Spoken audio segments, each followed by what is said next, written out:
Adrian Miller, the soul food scholar who dropped the knowledge like hot biscuits. And I want to welcome you to Flavors of Juneteenth.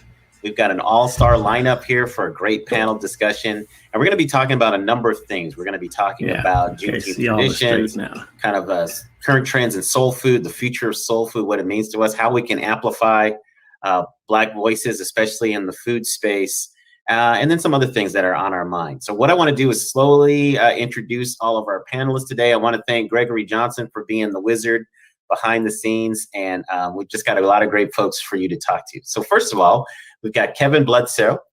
And Kevin Bledsoe, if you haven't, you may have seen him on TV. Oh, look at that. That's some great advertising. He's holding up my book. I'm the author of Black Smoke, African Americans in the United States of Barbecue. Thank you. I'm going to have to make you my publicist, brother. Appreciate you. So, Kevin, welcome. We're just glad to have you here. We've got Norwood. Yep. Norwood Clark, who's Uncle Darrow's Cajun Cuisine. Norwood, are you here with us? We also have Greg Dulan, who is a legend, soul food legend in Los Angeles. I've had his food, loved it. So we're glad that you're here with us as well. And I see that we have Kim Prince with you also. So thank you, Kim, for being with us today. You know, she's part of the hot chicken, the legit hot chicken family. So she's bringing that flavor to Los Angeles. So we're glad to see you here as well. Also have Gail Jennings with King's Pepper Spice Blends, also with Black Arts Los Angeles. Brad Johnson with Post and Beam Hospitality. Yay. Yep. And we have, thank you, Brad, for being with us. We also have Desiree Edwards with the Watts Coffee House. Thank you, Desiree, for being with us. I think that's our group. So what I'm gonna do is just ask questions, and then I'm just gonna call on you all to just give some answers, and then that's how we'll do tonight. So appreciate you all being with us today. So first of all, the news that Juneteenth is a federal holiday. I mean, when we first planned this, we didn't know that was going to happen, and that happens. So just in time for the holiday. So I think the first question, just to start off, is just to talk about what Juneteenth means to you. So I'm gonna start with Kevin Bludso because he's a Texas brother. So Kevin, why don't you tell us what Juneteenth means to you? Oh man, well, I'm a Compton boy at heart, but I, spent all my summers in Texas. So, and my mom's and pops is from Texas. So, I knew it firsthand. We used to celebrate it in LA, family picnics and all that. And then, our family reunion in Texas used to always be Juneteenth. So, my granny and my aunties and uncles was dropping knowledge about it way back in the day, So, it was always just a time for family, man. It was celebration, and right on to the holiday. It's well overdue, but I still take it. But that is something freedom is always something to be celebrated, and good food, good family, good stories, and all that. And when I was a kid, we're real young, we actually had, some slave survivors, that came to the reunion, second generations, mom and dads were slaves and spoke on certain things about Juneteenth and Texas and Galveston and all that. So it's rich in our heritage, and I'm proud to be part of it. Yeah, and I'm sorry, I forgot to mention this. You have a barbecue restaurant. You had one in Compton, and now you have one still in LA. So you want to tell us a little bit about your business? Oh yeah, we have one in Hollywood. We have one at the Proud Bird. We have one at the LA Bank Stadium, and we have one at in Melbourne, Australia. So we stretched out a little bit, So we're doing our thing, but like I said, we started in Compton way back in 2008, and we just been pushing ever since. Yep, and you ship nationwide. I want people to know that too. All day. Yeah.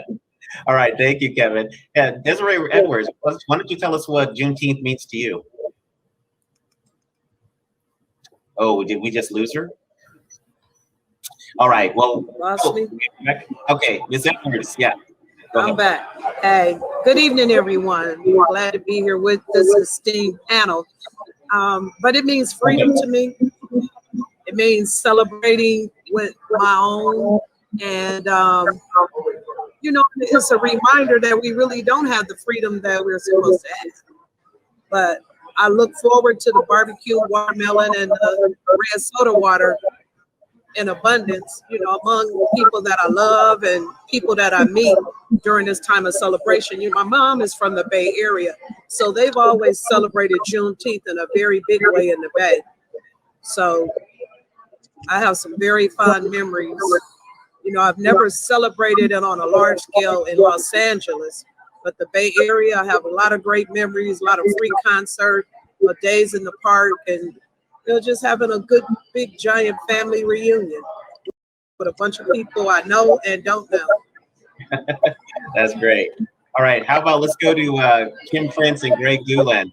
You all are together. Why don't you tell us what Juneteenth means to you? And also, for all those who are not being interviewed right now, if you could put your mic on mute, that would help. Thank you. Well, hey, y'all. Juneteenth for me is a new holiday. It wasn't something that my family would gather and celebrate in name as Juneteenth. Back in Nashville, Tennessee, our family always gathered. However, since it was around Father's Day weekend, I was just used to gathering with the family. It wasn't until I was in college at Fresno State University that I first heard the term Juneteenth. And I remember this was back in the 90s. They would have a celebration on the campus at our school. And that was my first time seeing anybody ever say anything about Juneteenth and what it meant. And that's being from the South. You know, a lot of people would assume that we would have known, but we did not know anything about Juneteenth till the 90s for me. And so I've always enjoyed, you know, picnics and watermelon and red velvet cake, red beans and rice, and all those other wonderful red dishes. You know, sometimes we had gumbo and etouffee while we were visiting different ones that lived in the Fresno area, Central California. So it's definitely something that's west of the Mississippi centric, I would think. Back in the 90s up until recent, where now we're hearing about Juneteenth all the time. So I'm happy to say that at Hotville Chicken, we have celebrated, this will be our second Juneteenth, and we participate in a Pies for Justice event that raises funds to support not just the holiday, but movements like Black Lives Matter and some grocery organizations that are out there too, to make sure we are able to feed the community. Go ahead. And thank you. I'm really happy to be on this esteemed panel. I think someone referred to it that way a few minutes ago. So Juneteenth, you know, my family's been in the soul food business for, you know, a few decades in Los Angeles. And I can tell you that Juneteenth wasn't something that was really widely celebrated in Los Angeles. In fact, we hadn't heard about, we didn't really start hearing about Juneteenth until relatively recently. And now it has taken off, and especially with the new recognition as a national holiday, it gives us an opportunity to go back in history and think about what it must have felt like to have those Union soldiers travel to Texas and to make that announcement that you are free, that you are no longer slaves, you are free. And I was just trying to just imagine what that must have felt like, you know. So for me, Juneteenth is recognition of our contribution to this country. It is a time to eat some good food, soul food, preferably, and you know, and it's just putting our story on a national and worldwide stage. And so it's something that's a long time coming, and I'm very, very happy for it. And it has created a lot of catering orders for me for this week. Oh, I like to hear that cash register ring, so I'm glad to hear that. All right. Brad Johnson, could you tell us what Juneteenth means to you? Sure, and I echo Greg's sentiments. I'm honored to be a part of this. Hey, Greg. Hey, Kim. Good to see you all. Good to see everybody else here. You know, I was in a conversation recently with Melba Wilson, who owns Melba's in Harlem, and this was in the midst of COVID, with all that was going on, and you know, everybody in the restaurant industry had their hands full, as did, you know, the entire world. But it seemed to hit our industries particularly hard, and as Black operators, you know, we feel everything acutely. And she had one particular morning that she came out and she was struggling to just get it together and you know, wondering if she was going to be able to make it, make payroll, make rent, make, you know, just keep the lights on. And outside of her restaurant, between her restaurant and her home, was a statue of Harriet Tubman. And she said when she saw that statue that particular morning, she stopped and she stared at it. And as we all do, I think we gather strength from our ancestors, and she gathered strength that morning from her ancestors. Juneteenth was not something that I'm from New York, wasn't a very well-known day to celebrate. But as we are now emerging into this new era, post-COVID, post the pandemic, and a new era of awareness of the contribution of African Americans to the culinary journey in this country. Adrian, your fine book is an example of that. Greg and Kim, your family's legacy is very much a part of that. Brother Bludso, your fine restaurant and expanding around the world and delivering the message about the food around the world is certainly a part of that. Brother Norwood, what you've continued to do through all these years in LA. All of these conversations are important. Martin Luther King talked a lot about freedom back in the day, and we literally had to fight for that freedom. But I think now we're at a point where we've got to push beyond the conversation about freedom, and I think that's the next task at hand. So kudos to President Biden. I'm glad we have Juneteenth to celebrate, and I think that celebration should reverberate around the globe. But we have work to do. Amen. Amen. All right. Do we have Norwood with us? Do we have Brother Norwood with us? Brother Norwood Clark? Okay. If not, I will turn to Gail Jennings. So good to see you here. Thanks for being here. I introduced you in absentia, but I'm glad you're connected. And you know, you are part. Yeah, you're part of the Black Arts Los Angeles, and you're part of one of the co-organizers of the Juneteenth celebration. So why don't you tell us about your connection to Juneteenth and what it means to you? Well, Juneteenth is very personal to me because I'm a Juneteenth descendant, like some of the others on the panel, particularly, I guess, Kevin, and have a deep connection because my parents, my great-great-grandparents were emancipated on June 19, 1865 in Crockett, Texas, and had been enslaved for decades because they were part of that wave. They were enslaved by people who marched them from Alabama and Mississippi so that they could keep their enslaved people as Texas became a state and entered the Union. So they had been enslaved for a long, long.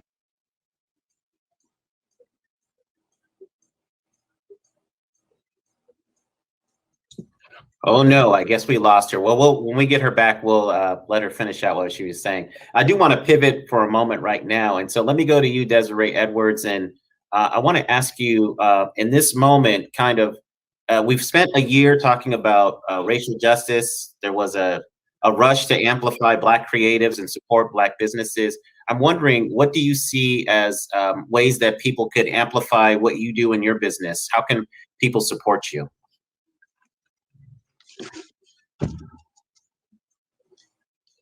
Do we have Desiree Edwards here? No. Oh, is it just me? Maybe we lost everybody. I'm still here, Adrian and Brad. I don't. Okay. Yeah, All right. Okay, I see you all now. I don't know, Desiree Edwards, I don't know if you heard my question, but I was asking, in this moment, what can people do to amplify your business and support you? Continue the support that I have. I've been very fortunate throughout the entire pandemic that I was never closed. So, you know, the support that I had was outstanding, and I just need that to continue. And we move forward. We hit the ground moving the other day. I'm absolutely exhausted. And Saturday is going to be a key day for us. I hope, you know, like it was when Obama won the first election. You're waiting for that surge in business, huh? Yeah. Okay. Well, great. Thank you. So, Well, go ahead. I just said you're waiting for that surge of business on Saturday. All right. Well, thank you. All right, Kevin. You know, you're in the barbecue First two, space. you know. So. Oh, okay. So Kevin, you know, you're in the barbecue space. I saw you on the Great American Barbecue Showdown. I love the visibility that you're getting, brother. So, you know, you're expanding your business. You're going around the world. What else can people do to support you and amplify your business? I mean, excuse me. I'll rebound off what Desiree said, man. We've been so blessed. We never closed the Hollywood location during the pandemic, and we were able to help so many people and so many other restaurants during the pandemic. So, you know, we were well supported, and I was able to help some more brothers and sisters whose restaurants were struggling, whether it was helping them out with food or, you know, a couple of dollars, or guiding them to the right people to get the loans and things that we wasn't getting at first when the pandemic started. And I got gratification from that, you know, most of the time, because, you know, we were really blessed, and Kingsford looked out for us, and a couple of other big name companies looked out for us, and enabled us to look out for other people. So, you know, my blessing came from high on that, and we was able to roll through the pandemic. Glad to hear that. Oh, Gail, you're back with us. Do you want to Yes. finish telling us about your connection to Juneteenth? And as soon as I said that, okay, there you go, Gail. That's It's over right. to you. Well, I've been listening to what others have been saying, and Desiree, we're really excited to be in Watts this year. We're going to be at the Ted Watkins Park. Black Arts Los Angeles gave, you might say, gave rise to Leimert Park Rising. We went to Jonathan Leonard and said to him, we want to have the event in Leimert Park on a weekend. And, you know, he was gracious. He'd been doing Juneteenth, you know, on June 19th only. And so we expanded it. And this year we're going to be there when Styx receives the key to the city. And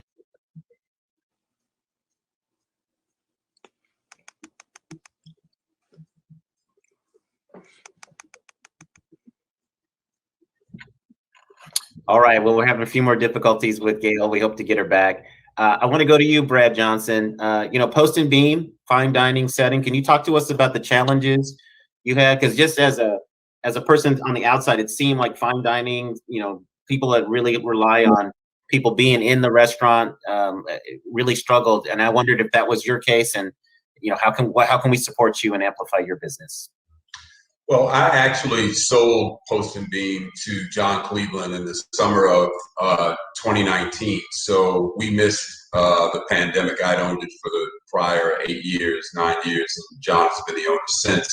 But I did consult with him all along the way. And, you know, the challenges that John dealt with in fine dining were, you know, some of them, Adrian, were already in the pipeline, right? With issues around hiring, issues around rising minimum wage, and labor expenses accelerating.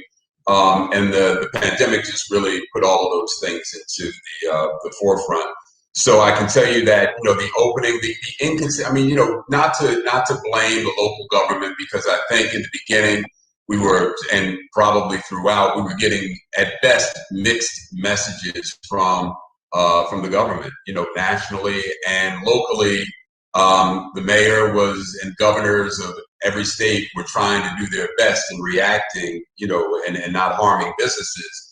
And I think LA got some things right and they got some things wrong, and the openings and the closings were difficult, because I know in John's case with Post and Beam, you know, when outdoor dining was approved for a period of time, he went out and bought a big, beautiful tent, put it up in the parking lot to accommodate outside dining, and then dining got shut back down.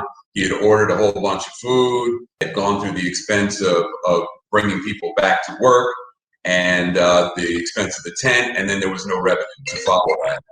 So, you know, I think that this year just taught everybody, you know, anybody who's been in the restaurant business at all knows that if it's known for anything, it's known for throwing you some curveballs. So you learn to think on your feet, and I think that us as African-American restaurateurs and operators, we're pretty resilient.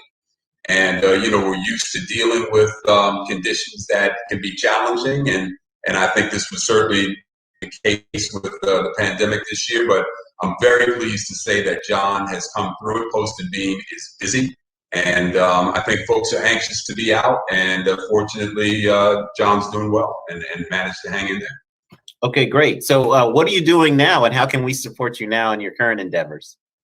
I am taking a breather, Adrian. I've been in the restaurant business. I'm a second generation restaurateur, as is Greg, as is Kim.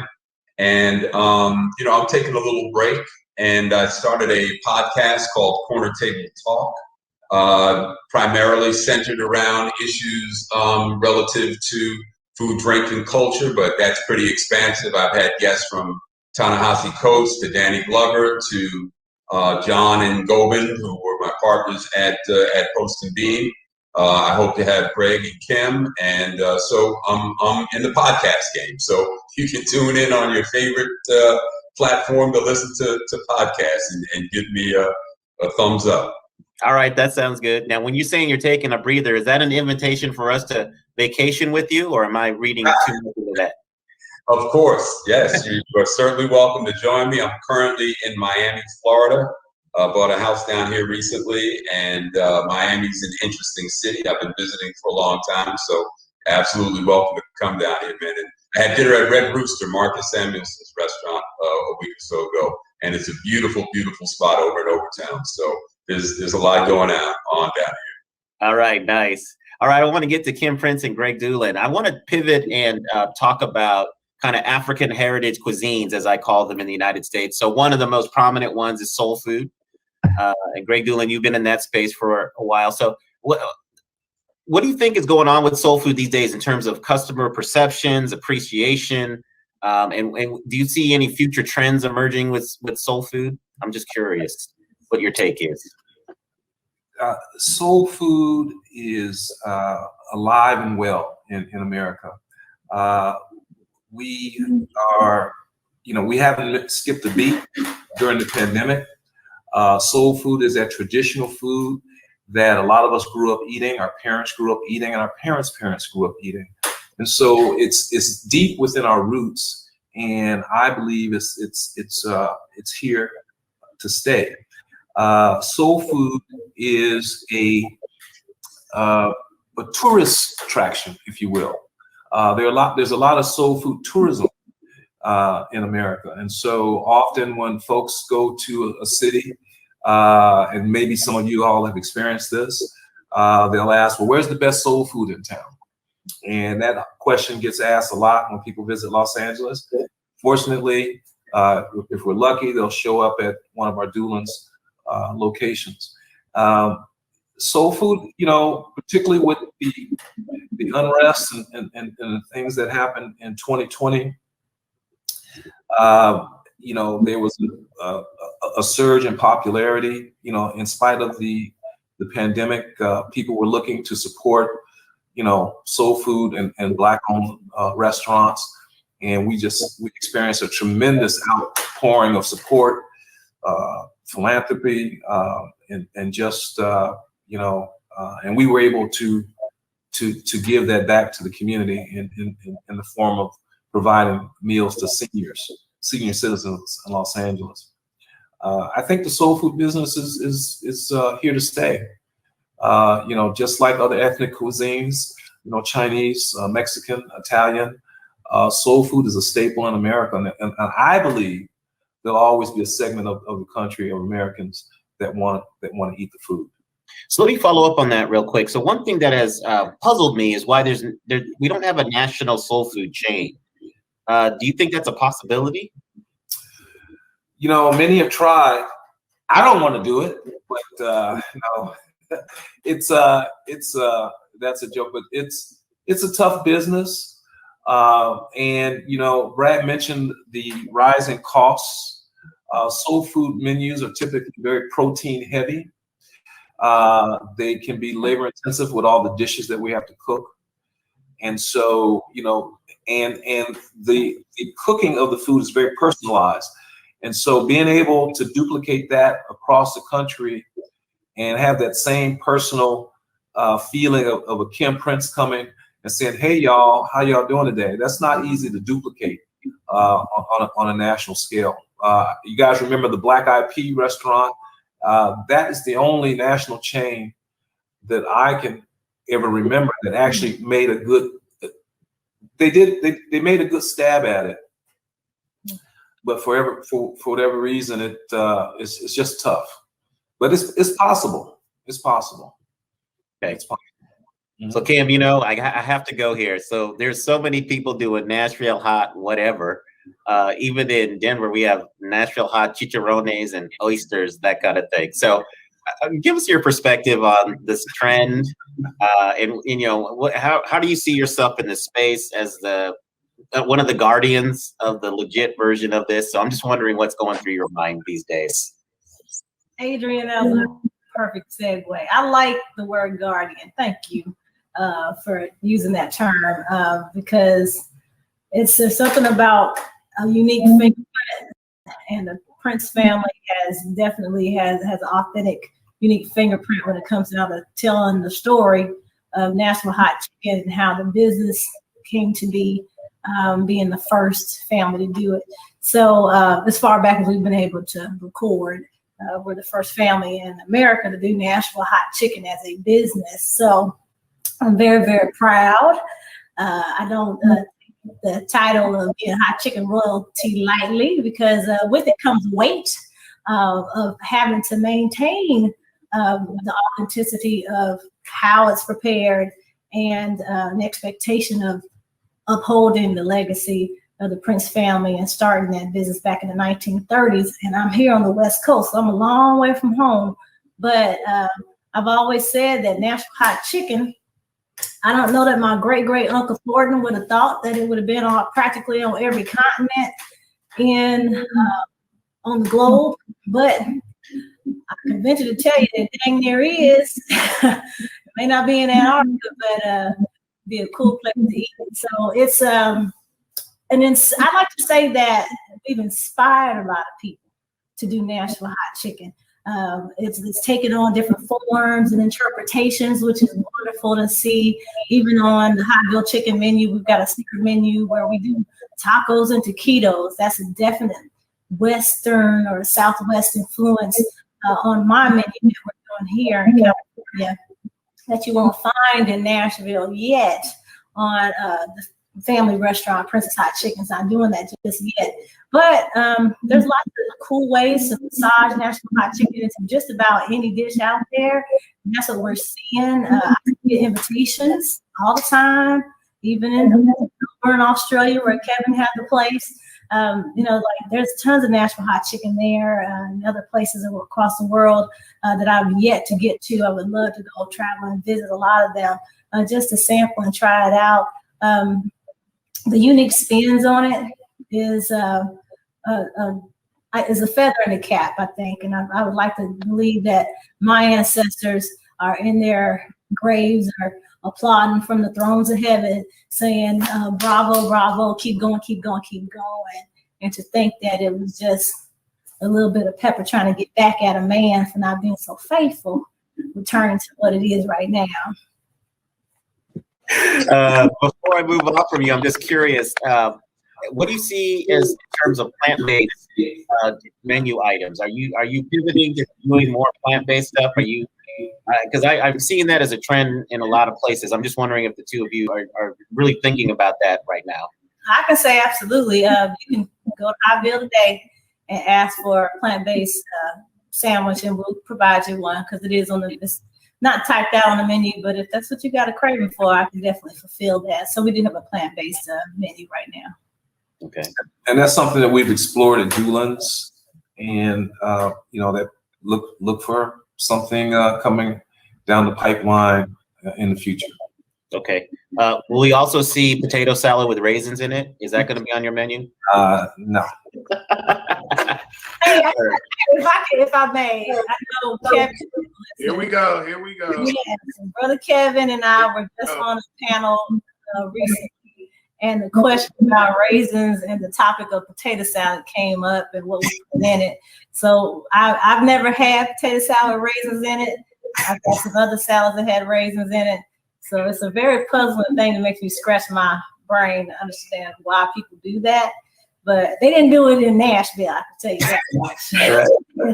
Fair enough. Okay, so Nor did we put celery in our potato salad. We put okay. celery goes in potato salad. Yeah. Oh, I created some controversy now. Yeah, we got boxing gloves on that one. Yeah. Okay, so Kevin, I want to ask you real quick if you see more plant-based items in barbecue, and then we're gonna go back to Gail, and then I think Brother Norwood Clark is here, so we want to give him a moment. So, Kevin, are you seeing plant-based barbecue plant-based barbecue? I'm not doing it. I don't see it. I mean, we have one little thing we do, Texas caviar. That's cool. I always feel like whatever I'm gonna try to do, I'm gonna try to do the best. I'm the best at barbecue, and I feel like somebody who really wants some vegetarian or plant-based stuff, they're gonna go to the place that's good at that. So I can't get no meat at no vegetarian restaurant, so they can't get no vegetarian stuff in my restaurant. All right, thank you. All right, Gail Jennings. I think we have a stable connection, so we want to hear more about King's Pepper Spice Blend and what else you got going on. How can we amplify your business? We have a plant-based taco kit, the African taco kit. And it's available kingspepper.com. It uses black-eyed peas, which is, tied right into my heritage. My background, you make a batter and you fry it into these crispy little vegan patties. And it's wonderful. I'm really selling a lot of these. Now, were you inspired to do that for other reasons, or was it the fact that customers were coming to you and asking for a plant-based? We needed something to sell at the first Juneteenth we did in Lamert Park. And so I said, you know what, Mosa, I'm going to do this African taco that I make. And it was a hit. But just last year, I created this kit. I have a commercial kitchen now and everything. And so I came up with the kits. And so there's this, this plant-based option that to me is uniquely tied to my Juneteenth experience. Okay, great. All right, let me go to Brother Norwood Clark. We're so glad you are with us. So a few questions for you. First of all, thanks for being here. So one thing is, I wanted to ask you, Juneteenth is now a federal holiday. So what does that mean to you? And then the second question I would like you to answer is, tell us a little bit about your business and how we could support you and amplify what you do. Well, first of all, thank you so much for this opportunity. My apologies for my tardiness. Had problems finding the link, and also we opened today too. So this is the first day of the week that we opened. So we've been opening Thursdays through Sundays. Thursdays 4 to 7, Friday, Saturdays noon to 7, and Sundays noon to 6. I don't know if any other restaurateurs having the same challenges that we're having. Manpower, can't seem to find people to work, especially with the unemployment benefits being so strong. And so that's one of the major challenges that we have here at our location. The quick backstory about myself, born in New Orleans, and my family used to cook for the world-renowned Commander's Palace. For over 27 years, my family cooked there. They trained Paul Prudhomme, Emeril Lagasse, and I used to work for the Hilton family. And then we first started making candy, the pecan candy, the pralines, and we had those in all the Nordstroms in California, Oak Brook, Illinois, Minneapolis, Neiman Marcus, and Beverly Hills. And then we opened our first location in Mid-City. Then Marina Del Rey, Mr. Johnson, Mr. Dulan, and all the Watts Coffee House, and Gail, and all of the folks on the panel, major supporters of us, especially being a first-generation family business. And so we couldn't navigate this without the benevolence of the panel that you have there. And in terms of Juneteenth, it's amazing. I grew up doing segregation in Louisiana. I went to segregated schools, walked through the back door, drank from the colored water fountain, rode on the back of the bus. My grandfather, my dad's father, his parents were slaves. So my dad's grandparents were slaves, and my great-grandparents were slaves. So it's amazing how not far removed we're so close to it. And so to have this to be made a federal holiday is long in coming, but appreciated anyway. And so it's a situation where we're just going to honor it in the best way that we can. And by honoring the holidays, honoring us. That's the way that I want to do it. Every male, female of color, Native, African American here, just want to pay honor to them and for the sacrifices that our ancestors made. So that's where we are.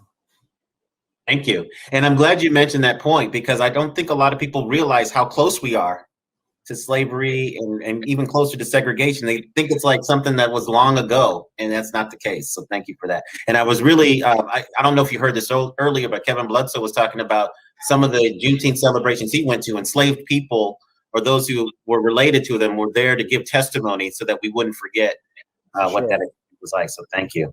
Okay, so everybody, I want you to think about this question. I'm going to start with Desiree Edwards first, but who are people in Black creatives or Black people in the food space who you respect, really admire that other people may not know about? We want to give them some recognition. So who are the ones to watch? So how about you, Desiree?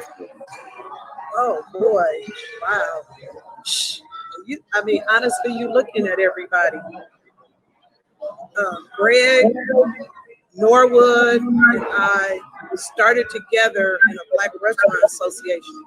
We were the incubator start at the Black Expo, tasting Black food court together. So I've been with these guys. Oh wow! And then we have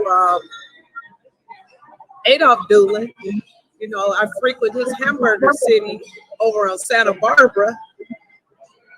I grew up in a time where we had some really good food in LA, and then they came along and hit us with Unkizzies, and we couldn't get enough of that.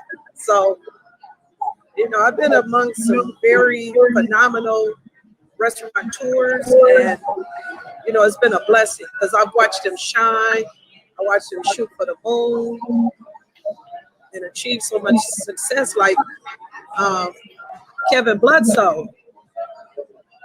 We had our feast from his place last 4th of July because he has a great barbecue.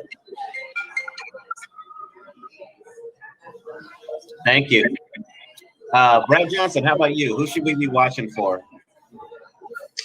Adrian, I was thinking about what you were saying, and in our industry, there's always this tendency to talk about scaling, right? And you asked the question, how come there isn't a national soul food chain? And, as I'm thinking about that and listening to the panel and looking at who is on this panel, I also patronized, Aunt Kizzy's when I moved from New York to Los Angeles. Greg's dad's spot in Marina Del Rey was like my home away from home. And more times than not, when I went there, Adolph was there, and I developed a rapport with him and subsequently with Greg, and our families made a connection, and he came to my place. Greg comes to my place. I go to his place. And on some level, man, I think that that's what our food and our culture craves. And, coming out of this pandemic and all of the things that we were all rushing to and trying to get done going in, it was like a big pause button. And if you take a step back and you ask yourself, what do you really miss? You miss that human connection. You miss that place that you walk in and they know your name, or they, give you a pound and a hug, or ask you how sorry to hear about, your family that passed away, or that's what we do with each other. And so I guess maybe this is not quite an answer to your who we should support, other than to say that I think in each city there exists, as your book demonstrates, Adrian, and Greg, you've traveled around, your pops, how I met your father. He came to New York to seek out Black-owned restaurants. And Greg, I know you do that as well. I think that that's how we stay connected. And I love the fact that each city has its own independent Black-owned restaurant scene. And I think if we could do anything to elevate and identify those places to make sure that we continue to stay connected nationally that way, I think that's something that I would love to continue to try to amplify. Great, thank you. Gail, who should we give some shine? Who's on your radar screen? Listen, speaking of shine, I want to thank you first, Adrian, for agreeing to be the moderator of this, and everyone on the panel. We are, as someone said, soul food, it's really connected with the soul, and word of mouth is very strong. And so I see several of you on the panel that I've got to reach out to and try the food. But the writers, the people getting the work done on television and those public spaces are really helping to lift. I think, it's a rising tide that's lifting all boats. And I appreciate, that you all have been in the game and staying in there, and not new to it, but true to it, as they say. And King's Pepper, yesterday I sold pepper to a woman who had been looking for me for 20 years. She tried King's Pepper back in the day when I lived here in Los Angeles, and finally found me online. And so, it was a testament to, not just the quality of the product, but the connection to the product. And I really appreciated that. Great. Hey, Kevin, why don't you tell us a little bit? You're involved with the Preserve the Pit initiative, correct? With Kingsford? Oh, you're on mute. Must have been in here cussing. The Preserve the Pit is a Kingsford, a very exciting program that I'm part of, which is bringing in young African-American pit masters and helping them. I know all of us, I can't say all of it. I know I started off on a shoestring budget and struggled and learning. The hardest part about being a restaurant owner is most of us as the owners start off as the cooks. And as you're in there cooking, trying to make a great product and this and that, sometimes the business aspect can go, get on the back burner. And that's what can catch up with you and burn you up. So Preserve the Pit are bringing these youngsters in, and not really young, just whoever, and training them from start to finish. We have mentors in every aspect of the barbecue business. And one of the girls who actually made it, Shalimar Lane from My Father's Barbecue, she made the top 3. And and I'm one of her mentors right now. And she made the top 3 out of like almost 2,000 or 3,000 applicants. And right now she's getting some of the best knowledge in the world on every aspect of the restaurant business. Because, as we know, most restaurants fail the first year, especially our restaurants. And I can go on all day about it, but Preserve the Pit Kingsford has stepped up. A lot of companies just give money to the African-American community and keep it pushing, but they're embedded in the African-American community right now, and I'm just glad to be a part of it. And not to jump off that, but if I had to shoot out, I can't shoot out too many people because you don't want nobody to get mad or shout out that you don't say. But I'm with, like I say, I support everybody on this panel. My parents do. My father has been going to Dulan's for years. I've been going. Every time I'm in there, if I slip in, I get me some hot chicken. I've sat down and talked to Norwood. I love salmon croquette at the Waffle House. At Desiree Edwards-Watts Coffee House. I've been to all of them, and that's the only way we can do it, and that's the only way we can make it, and that's the only way is working together. And me and Kim spoke on this the other day, and like when we talk about soul food, and a lot of times I don't understand where this negative stigma comes in on our food. Oh, it's fattening. Oh, it's this and that. And I always ask this question. I asked this question on a show the other day, and I said, what cultural food is good for you? You understand what I'm saying? Anything is not good for everything has to be done in moderation. So why do we attack our food all the time?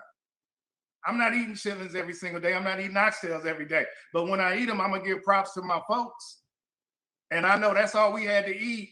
And on soul food, our people was living to be going through the rough time. The highest stress in the world was living to be 100 years old off of it. So I'm cool with it. And like I say, we got to speak on it. Not everything has to be done in moderation. Every culture, and we always get on talking about other people's food. We always do. But then when it comes time to talk about our food, we go with the BS. Oh, it's too fattening. Oh, it's this and it's that, and go right home and eat a pork chop sandwich with 2 pieces of bread and Louisiana hot sauce right on it at 12 midnight.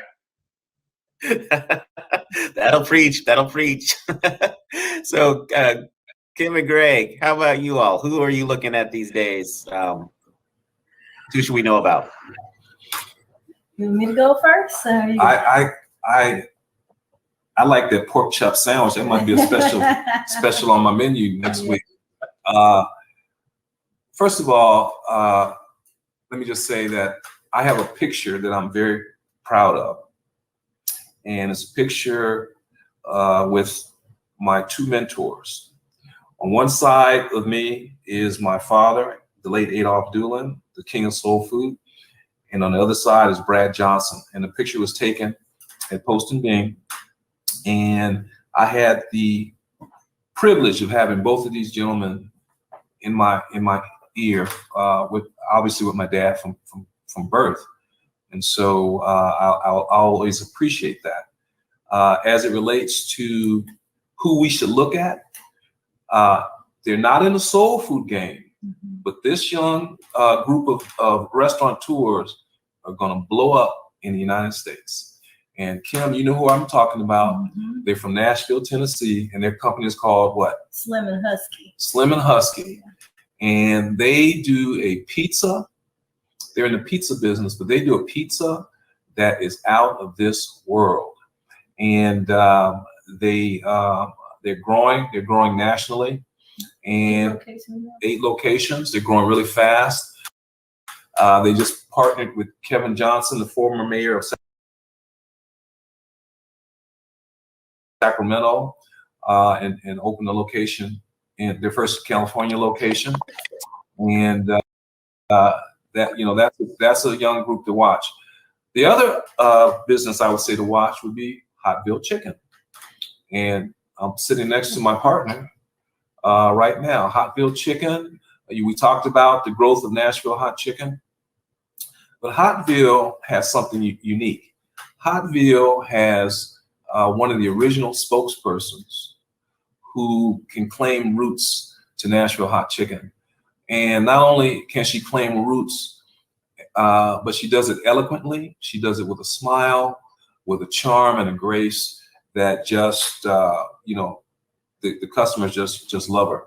The concept is not that difficult to duplicate. It's not as tough as let's say soul food menu. Right. The menu is not as demanding as a full soul food menu, and so Hotville Chicken, has legs and has potential for growth, and we're actually planning for that growth.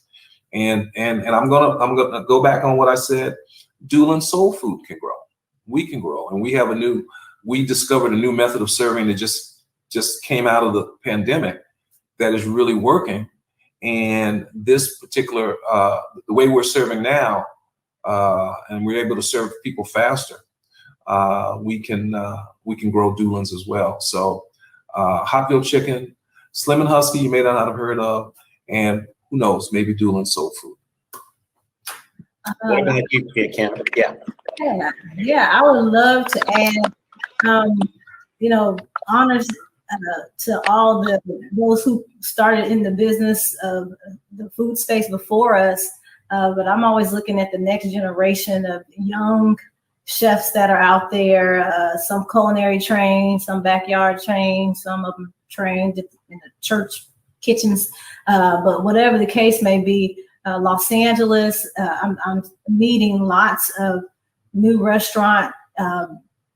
future restaurant owners. They just need to get access to some resources and get some strong mentors like all of you on this panel to get in your shadows and up under your wing and under your tutelage.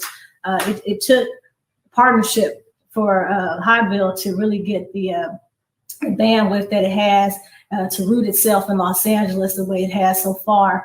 I knew it had the wings, but so to speak, thinking of chicken. But chickens don't fly, do they? So we had to partner up because coming from Nashville, I didn't know the temperature of the water here. So with that in mind, I do believe in mentorship. But there are some young chefs out there. There's a young man named Will Allen. He has a restaurant he has a pop-up restaurant, I should say, called Foul and Fair. And he has reached out to me and very inspired and moved by the steps that I have taken to get Hotville to where it is. And he's doing this. He's going through the same pace as I did. Started with a pop-up, going to rent out a kitchen. He's doing weekend events. And I met with him. He's from the Oakland area, and he came down just like a week or so ago to meet me in person. And we sat down and had a long talk about how to best get his menu into the bellies of the people who want it most. There are several other restaurants here in Los Angeles, besides the ones on the panel own.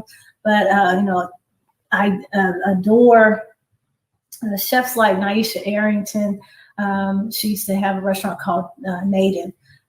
Chef Elaine Smith, who had a restaurant before in the heart of Hollywood. Took 10 years to get it off the ground. It's no longer there, but Chef Elaine Smith is, she had Soul Restaurant in Hollywood. Jason Fullilove, who had Barbara Jean. And I hate to think that so many of these restaurants that come to mind for me are, no longer, and it makes me question why that is. Surely we can have testimonies to say that we've been around for 30, 40 years, like many of those on this panel, 20 years, a decade or more. But there are some youngsters out there, including myself, that definitely need your support and want to, get your guidance. And, there's something that we have to add to, there's a food truck space. Greg and I have a food truck now called Dulan-Dulan. We're collaborating. Collaborations is a strong word among the next generation, and they are getting together and mobilizing themselves. Brad Johnson, you mentioned it. Food gathers people around. That's what we do as Black folk. We come together, and if you put a little bit of fried chicken and cornbread, black-eyed peas in the middle of the table, I bet you we can come up with some great ideas on how we can formalize, unify, and create a very strong presence and be loud about it. That's something that we have to do now, that we have to take ownership of what it is we created. I'm really honored to be able to represent my family, but we do more than just fried chicken. And some of the young chefs that are coming up behind us are really good at what they do, But I can't name them all. There's a long laundry list of great restaurant owners that you gotta be bold to get into this. Am I right, y'all? You gotta have some grit and brawn to even jump into opening up a restaurant, and then to wake up in the skin that we're in. And I'm proud of my skin. I wouldn't change it for a thing. But there's trials that come with being Black. There's trials that come with being a Black business owner, and particularly being a restaurant owner. Add to that being a woman of color and all these other things that are getting a lot of attention now. So kudos to everybody. I guess to all of you. Thank you. All right. Norwood, I'm going to ask you two questions. I want you to also, tell us about people who need some shine.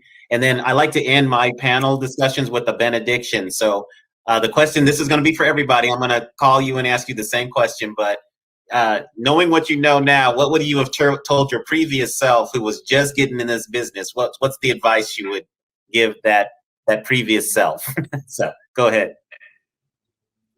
And you're on mute. You're on mute still. You hear me now? You're good. Oh, now you muted again. All right, now you're good. Okay. Other than staying in corporate America, no, it's been an interesting journey for me coming out of corporate America and getting into entrepreneurship. I think I would have seeked out mentors in the very beginning, not coming from a business background. I would have sought professionals in the industry that I was in instead of flying blindly, which costs us a lot of money and a lot of time. And I tell folks that I think Desiree wrote in the sidebar where we should form another coalition where we can mobilize each other. The word collaboration keeps coming up. And it's a situation where I don't know why we can't do that. With the Black Restaurant Association, we tried it. And I guess it's just a survival situation. Like with myself, I lost a lot of family and friends to COVID. So the last year and a half, I've been dealing with tragedy in my family. I just got back from New Orleans recently with my father. And the business, I was in a bad car accident. I had back surgery. So I was off the grid for a while and trying to keep the business going. So I had a lot of moving parts going on, but in terms of the circle back to your question in regards to what I would have said to myself back in 1988 when it was just manufacturing candies for the stores. I would have sought out people in that industry to sit at their feet to get the knowledge that I needed to get without paying for it the way that we have. Thank you so much. Okay, Kevin Bludso, I don't know if you were hard-headed when you were younger, but what advice would you have given to your younger self? I was always hard-headed. So that's why I had to go in the restaurant business, because my granny told me I was too much of to work for anybody. To piggyback off, like I said, we think we know everything. And what Norwood said, learning the business of it. And like Kim said, who are we to think we can go in the restaurant business?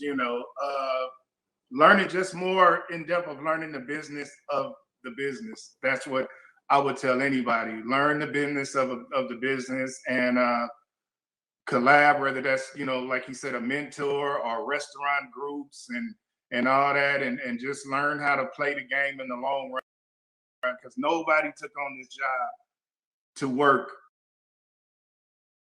in a kitchen till you 75 years old. I mean, look at Greg chilling in Florida right now, and that's what I'm talking about. You did this to have, for your family name, to have security for your family, but your family needs you around too, and that kitchen will kill you. So anybody young going into this, everybody on this panel would tell them it's not easy. You meet so many people, and I bet you everybody on there can tell you, a lot of people, I want to get to where you are, and don't understand 10 years with 3 off days and 10 years and working 150-hour work week, and somebody saying, damn, that's just part-time.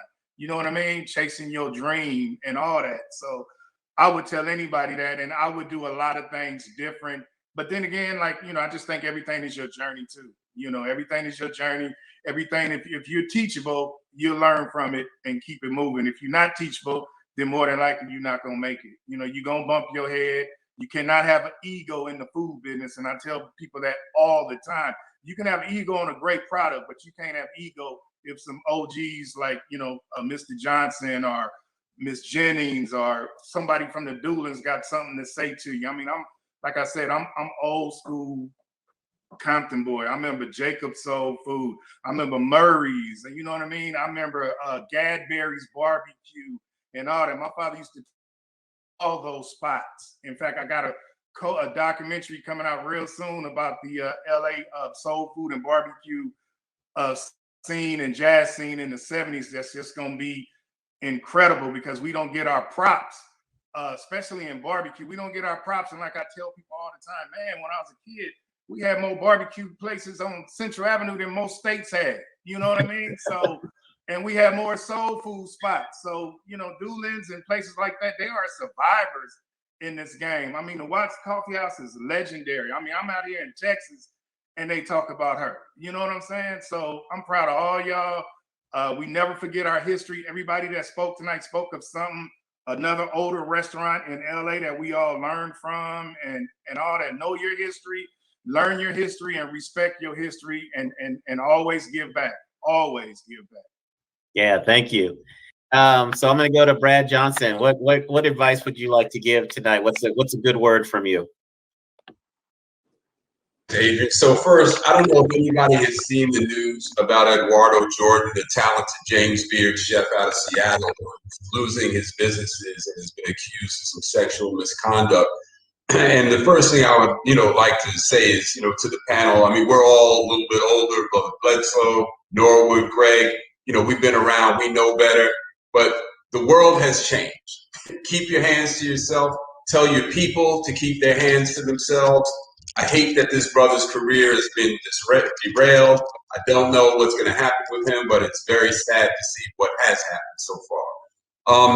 And Greg, thank you for that acknowledgement, man. Believe me, that means a lot to me, brother. What you had to say about mentor and your pops, you know what he meant to me. So I would say to myself many years ago, Adrian, if I could, to marry my wife, much younger, and establish some real financial discipline. She's a CPA and a former auditor, and I would have saved a lot of money. I would have made smarter deals, and I would have bought more real estate instead of renovating other people's buildings. All right, thank you for that. Okay, Greg and Kim, what about you? What's the good word? Oh, wow. I would tell myself to keep praying, always stay on my knees, exactly what I'm doing now. And it takes a lot of faith to get up and do what we do every day. But the kitchen is my happy place, as a matter of fact, and I hate being torn away from it. While I got strength and vitality, the ability to get up and do, and be able-bodied to do it, I would remind myself to take care of the body that I'm in. My mental wellness, I think, is something that's really, really important for anybody who's in the restaurant business, ownership, management, and also those who are crafting in the kitchens. That's really important, to take care of yourself. And I would remind myself to, there's something about us believing that it takes a lot of money to start a business or to get it off the ground. It certainly helps, of course, but you have to. I can speak for me. I had to faith myself into what I'm doing. It took receiving the blessing of the family to do what I'm doing right now. But to leave the nest and come west was something that was very important. But I had the blessing from the family, and it was the wind and the wind under the wings that got me here, and knowing that they were nodding and applauding. That really means a lot to me. Just coming from the Prince family and doing Nashville Hot Chicken, but the pandemic, 3 months of being open, and then having the potential, almost shuttering our doors because of COVID-19 and the restrictions on dining rooms and having to close our dining room. But we're resilient. We're resourceful. Hotville Chicken had to just hunker down and go back into pop-up mode. And then that's how we've been able to stay afloat. Our dining room just opened up last week. And so as I reflect, I had to remind myself to keep faith, keep praying, take care of myself, get up and do it again the next day. That's what I have to tell myself. How about you, Greg? I'm going to name 4 restaurants that are famous in their own cities and nationally. And they all have one thing in common. The Float Avenue Grill, soul food restaurant in Washington, D.C. Ben's Chili Bowl, also in Washington, D.C. Sylvia's Soul Food Restaurant in Harlem, New York. And Gates Barbecue in Kansas City. And the one thing that all of these restaurants have in common is that they have been able to survive and thrive through the pandemic and gentrification specifically. And the reason why they were able to do that is because they all own their own real estate. They all own their own restaurant properties, and they own their own real estate. And in the case of Gates, they've expanded beyond their restaurant properties. And so I had the opportunity to buy a whole corner on Crenshaw and 48th Street. Didn't do it. I could have bought a church. Didn't do it. I could have bought more real estate.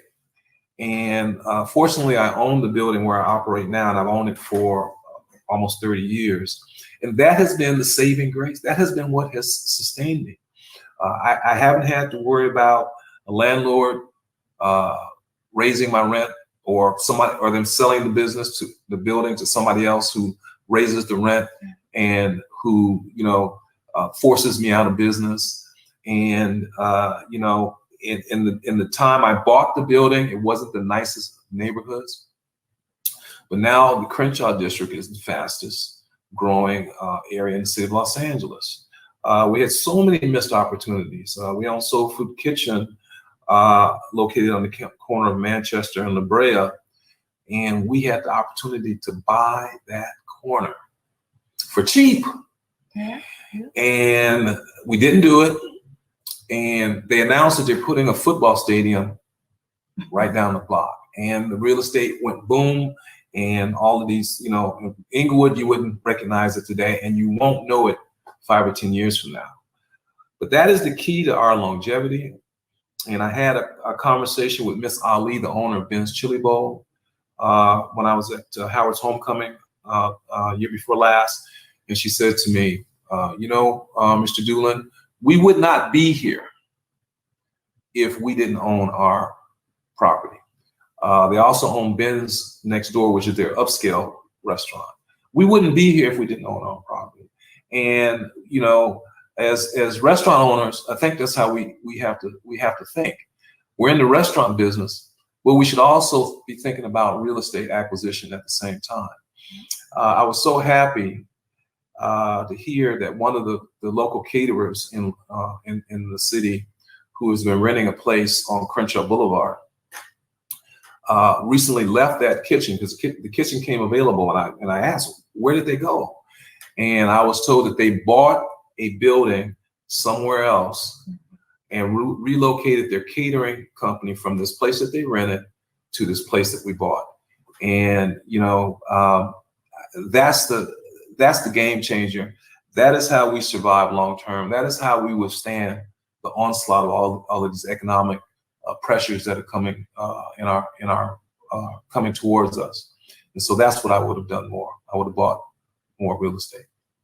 All right, thanks. I just want to thank all of the panelists for being a part of this. I want to thank Kevin Bludso, Kim Prince, Greg Dulan, Brad Johnson, Norwood Clark, and Desiree Edwards. Thank you so much for spending some time for this. Oh, and I think Gail is going to, Gail, are you with us? Thank you. I am. I just want to say thank you to everyone. To my younger self, I just said, keep pushing. You're a little bit ahead of yourself. But, people are catching up. This is a Wakanda moment. The bill has been signed. Let's celebrate Juneteenth in a big way this weekend.